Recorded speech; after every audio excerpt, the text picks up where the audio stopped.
Watch, you're absolutely going to love him. Please keep it going for Steve McConnon.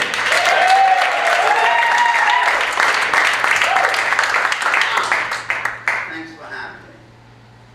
But I was taking some notes of it. By the way, man, you had like really good comics tonight, so give them a round of applause. See, I could suck and then that's it, but you had to perform me. So I was sitting there and I don't know why, but little things like really bother me. And I was getting pissed off and I don't know why, but this is what pissed me off sitting down watching these comics. Why does Harvard have a group called Harvard Stand-Up Comedy Society? Now only fucking Harvard would call that. Okay, I couldn't get hired as a janitor over there. Well, why wouldn't you call it like a club? Or a group? Only fucking hot, like society, like their stand-up comedy is gonna change the world. And this is why I don't succeed in life, because shit like that bothers me for the rest of my life. So those from Harvard Stand-Up Comedy Society, I'm gonna teach you something. When you pick up the microphone, you need to move the stand to the side. So I just taught people from Harvard something.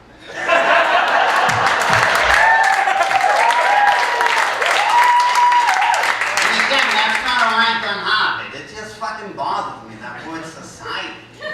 It's like join the world, like call it a club. So go back to Harvard tomorrow, tell him you heard Steve, and he thinks like we should get rid of this society. Okay. Oh yeah, somebody talked about how do you get an A in a class. I was a college professor at one time, and a student came to me, very beautiful student came to me and said, I will give you a blowjob for a B. That's not a joke. You decide whether or not she got the B.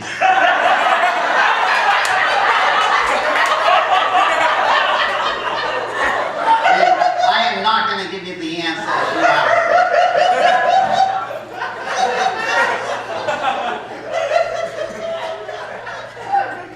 So after leaving teacher, I became a landlord, and I own property around Boston. I'm not bragging, it sucks, it's a job. I don't even deal with it anymore, but every once in a while, like I get called in because of a problem. So a couple of weeks ago, building manager calls me and goes, Steve, we got like a serious problem, you gotta get over here. This is how good I am. I'm like, I'm fucking paying you, you deal with it. And she goes, no, you gotta deal with this. So I'm like, well, I don't wanna deal with it. Like, I don't even know what it is, I don't wanna deal with it. That's why you become successful in life. You let other people deal with problems. She goes, no, you better get over here. This could be like a major lawsuit. So I go, okay. So I go over there. I go, what's the problem? She goes, go up to the 6th floor, apartment 602. So I go up there, and I actually like know this tenant. And I know none of my tenants, but I actually know this one. So I knock on the door. I'm like, Deborah, what's up? She goes, well, I'm not going to pay my rent. I go, well, then I'll evict you. That's like an easy one. She goes, no, there's a reason why I'm not going to pay the rent. I go, what's your reason? She goes, well, I'm having sex with Tony, the maintenance guy. Yeah, I kept waiting for the punchline. So I'm like, okay, explain to me. She goes, well, I'm having sex with Tony. Tony works for you. Therefore, I'm not paying rent. I go, okay. What type of sex are you having with Tony? She goes, what do you mean? I go, is he doing you anally? Maybe that's worth a month's rent. I don't know what the value of that is. She goes, no, he's not doing me anally. I go, then what type of sex are you having? She goes, I give him oral sex. I go, okay. Now you realize my purpose is to like break her. I gotta break her. It's her against me. And I know I'm gonna win. But I also gotta fuck with it. Not literally, but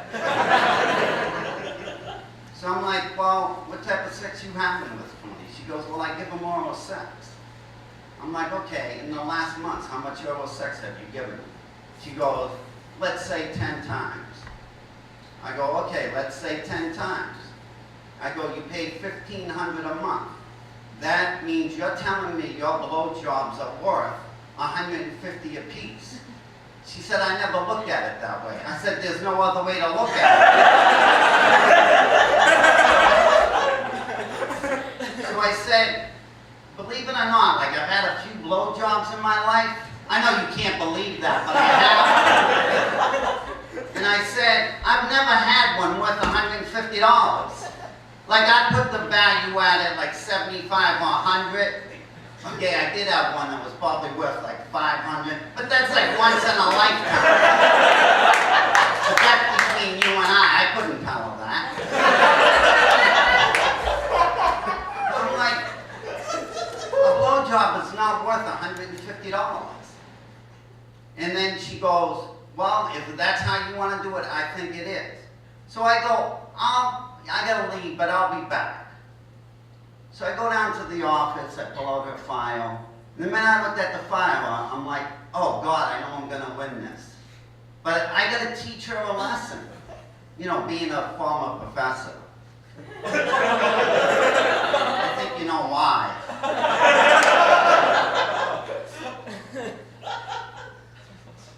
I go down to the office, I call a friend of mine, I go, come over, I need your help. He goes, what do you need my help for? I'm just like, get over here, you're a friend, that's what friends do. So we go upstairs, I'm like, Deborah, I go, like I just want to settle this like civilly. Can we do that? She says, well, I'm not paying the rent. So I took down some notes before I went to her. I said, do you realize what you're telling me? I said, Deborah, you're studying art history. You need to like just stop that.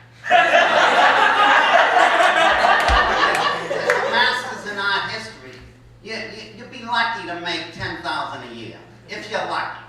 I said, what you need to do is just do oral sex. I said, at your prices, you'd be making $600 an hour. I said, do you realize that comes down to $4,800 a day? And she's really good. She's staring at me, like right in the eye.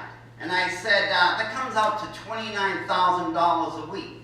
I said, you could get 5 PhDs in art history, and you ain't never gonna make $29,000 a week. So you just need to stop and start just giving oral sex every 15 minutes. She doesn't budge. I go, you gotta realize that's $116,000 a month, or $1,392,000 a year. And she goes, yeah, that's a lot of money. I go, yeah, it is a lot of money.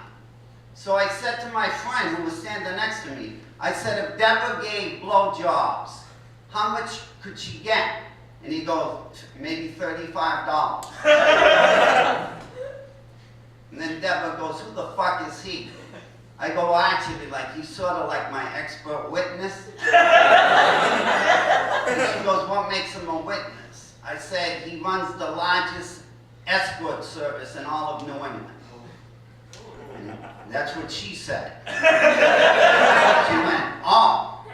So I said, how much could she get? And he goes, like 40 bucks at the month. And she goes, well, why should we listen to him? I go, he's an expert, you're not. And she goes, well, I'm not going to pay your rent. I go, no, you are going to pay your rent. And she said, why? I said, actually, you're going to have a check on my desk by 5 o'clock. I said, I don't want a check, Deborah. I want cash. And she goes, why? I said, because I guarantee you're going to pay me. And she goes, well, I'm not going to pay you, Steve. I go, you are. And she said, well, I go, this is why you're going to pay me. I said, because when you signed your lease, your dad was a co-signer on the lease. And if you don't pay me, I'm going to fax him right now the reasons why you're refusing to pay your rent.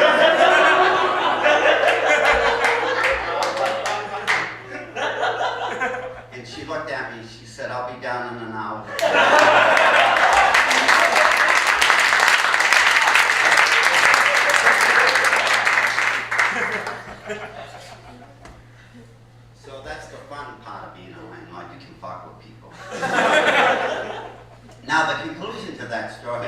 2 weeks later, she came to me and said, like, Stephen, is this gonna affect me renewing the lease for next year? I'm like, get the fuck out of here. So that was the conclusion. Okay, now let me tell you a nice story. Just so you'll have a better image of me when I leave Emerson. I want to be liked by people. No, I don't. I really don't give a fuck. I just felt like I had to say that because I'm at like the premier school of arts in Boston. Like everyone likes to be liked. Don't be liked. Fucking nobody likes me. I'm a success. You know, somebody goes, Steve, I seen you last night. You're a real good comic. I go, yeah, I know. And I pisses everybody off. But if you stay in comedy, you know if you're good or not. Ask me, I'll fucking tell you, and then you don't talk to me for the rest of your life. But you're not in comedy in 6 months. This is how the comedy world works. This is what I found out. Although I don't do like a lot of work anymore in Boston. Like every time I go to a club, for those who are going into comedy, don't piss off the people who own the club.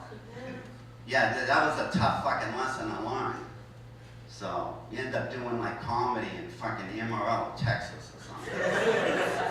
Okay, but let me tell you like a nice story. About 9 months ago, I spend like every morning like a million other people as I go to Dunkin' Donuts. So 9 months ago, I'm walking into Dunkin' Donuts. It's 6 in the morning. And you know that people are behind you. So I know like somebody was behind me, and I just went to like keep the door open. So I went to keep the door open, and my hand went directly on a woman's breast. Just like directly. Not like around it, not like in the middle, like directly on her breast.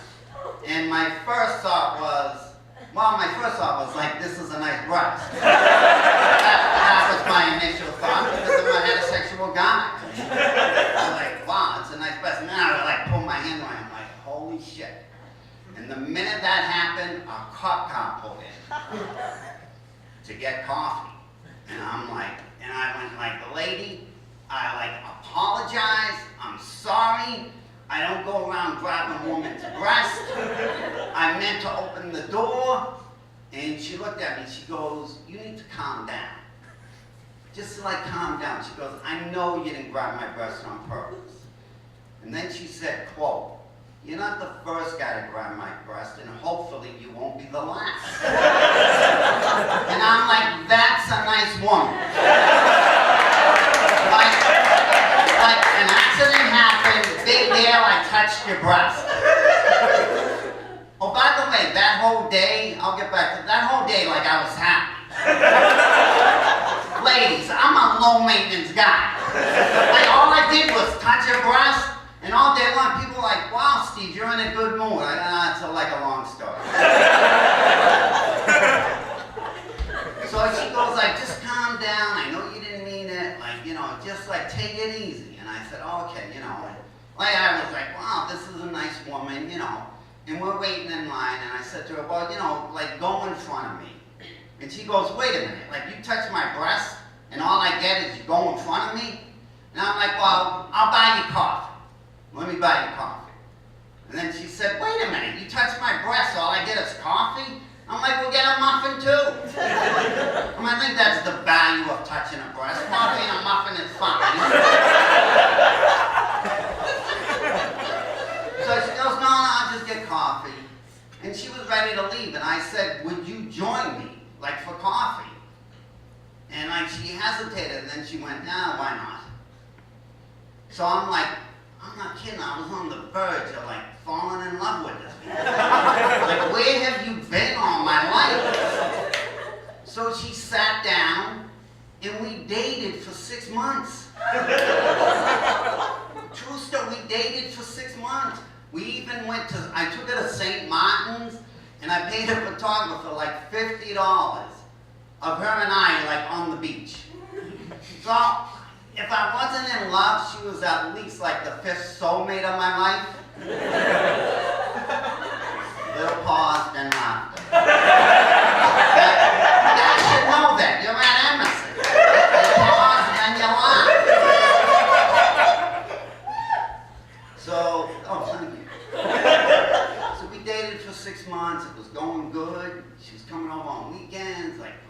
sex, great companionship. I'm like, oh my God, I was like in heaven. And then like time went by and I'm like, wow, this could like really lead someplace. And then on a Sunday morning, 4 months ago, I get a call and it's her. I'm like, why are you calling me on Sunday? It's my only day off. She goes, you gotta meet me at Panera's, like right now in Coolidge Corner. And I'm like, I really don't want to meet you. It's like Sunday. She goes, no, you gotta meet me. And I'm thinking, oh my God, if you meet somebody at Panera's, you know it's got to be serious. Why else would you go to Panera? Otherwise, I just meet her at Dunkin' Donuts, where we originally met. So anyways, I go up to, it's like 8 o'clock in the morning, I go up to Panera's Coolidge Corner. She's sitting there, and I could see on her face, this was really serious. So I'm like, yeah, you want a coffee? She goes, yeah, give me coffee. She goes, get me a coffee roll too. Oh, by the way, a fucking coffee roll at Panera's is $4. And you'll see why that pissed me off later in the story. You think about that one.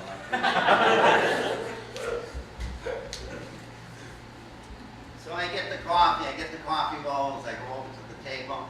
And guys know when something's wrong. And I could see in her face that this was no joke. And I went, are you pregnant?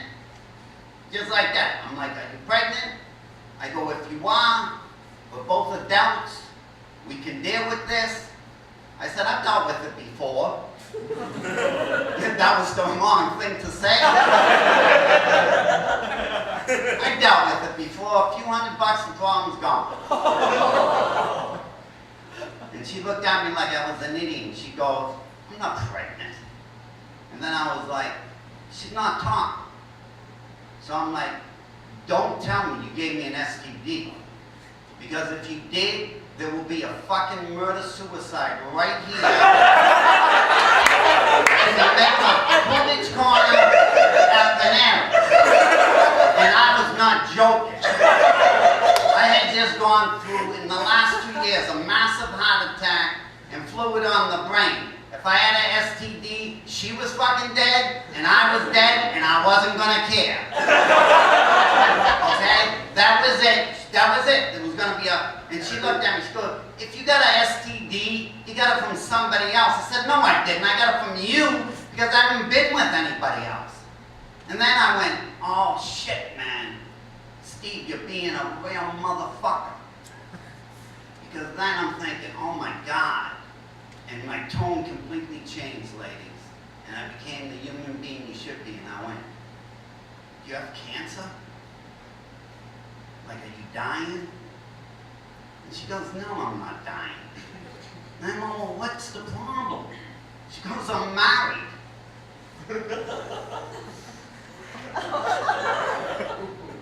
And then she started crying.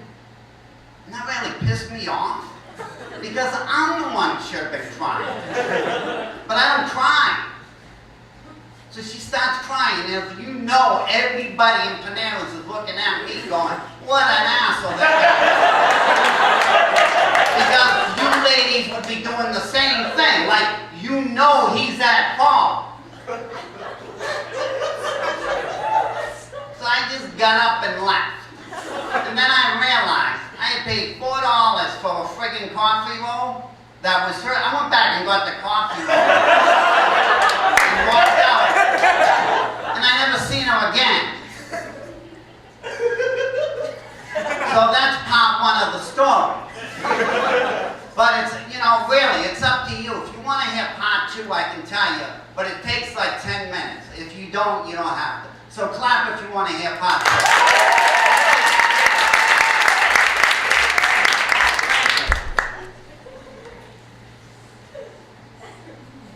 So that was it. I haven't seen her since that day, but 3 months went by, and I got a text one day, early in the morning, and this is exactly what the text said.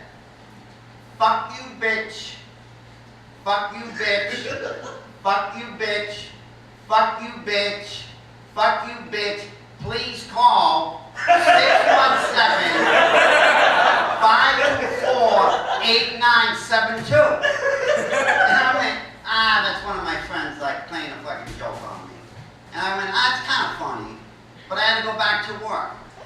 2 hours go by, phone rings, I pick up the phone. This is what I hear. You'll be dead within 2 weeks. I'm gonna kill you. And then they went, is this Steve McConnon? And I went, shouldn't you ask that first? And the guy goes, oh, you think this is funny? I go, yeah, it's kind of funny. He says, you're dead within 2 weeks. And click, he hung up on me. I just, whatever. I didn't think anything. I was just like, yeah, I gotta work, I gotta make a living. I ignored him. 2 hours later, I get a call. He goes, I've decided how I'm gonna kill you. I'm like, well, how are you gonna kill me? Because I'm just gonna stab you in your heart. I said, well, that's a quick way to go. Click, I hung up on him. By the way, I have no idea who this person is. Like, none whatsoever. I figure I got at least like 20 enemies in my life. Just one of 20. But I don't recognize the voice. Maybe it's a former student's husband. I have no idea.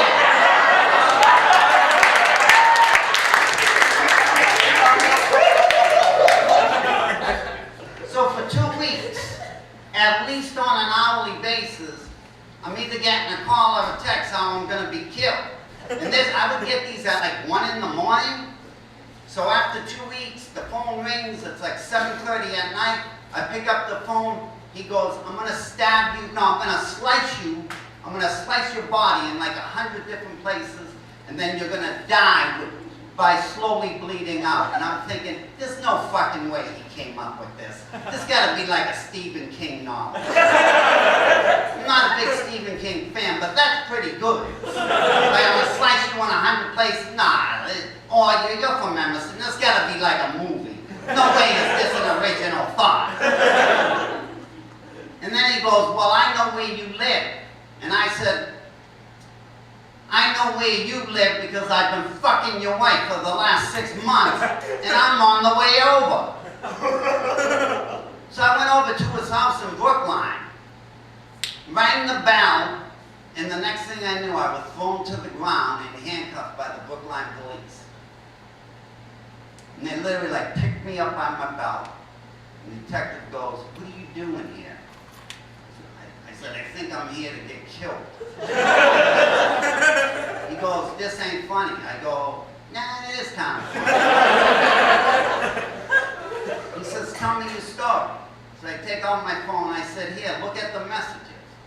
And the detective goes, oh, by the way, Steve, you're licensed to carry a gun. This son of a bitch had set me up. He had set me up and he was winning. So I go, yeah, I do have a license to carry a gun. The cop goes, do you have it on you? I go, you want to know the truth? I don't even know where the gun is. I used to own a bar room, and I used to have to deposit like 20, 30,000 like on a Saturday. So I bought a gun. Like, I don't know where that gun is. Like, I own the bar room, but I don't know where this gun is. I said, I don't even know where the gun is. He goes, what? I go, yeah. I said, I used it for like 3 weeks. He said, shit, why am I carrying my own money to the bank? Let somebody else die for me. I mean, that's what capitalism is about. I become a success, you die. You become a success. That's capitalism. I didn't make it up. That's America. Welcome to America. So anyways, the cop, he's like looking at the messages. He looks at me and goes, you gotta be kidding. I go, no, that's what I've been getting. And he said, why didn't you contact the police? I go, you guys got better things to do. And he goes, yeah, we do. So they keep me cuffed. He goes, sit on the curb. So I'm sitting on the curb. Another cop goes upstairs, talks to the guy, brings him down. They keep the guy at the top of the stairs. And the detective looks at me and goes, Steve. I go, yeah. He said, do you want him arrested? I go, what? He goes, do you want him arrested? Oh man, now I got a moral dilemma. Been sleeping with his wife. The guy starts crying. He goes, I've lost my wife. If I get arrested, I'm gonna lose my job. He goes, I don't even know where my wife is. I'm like, I'll give you a number.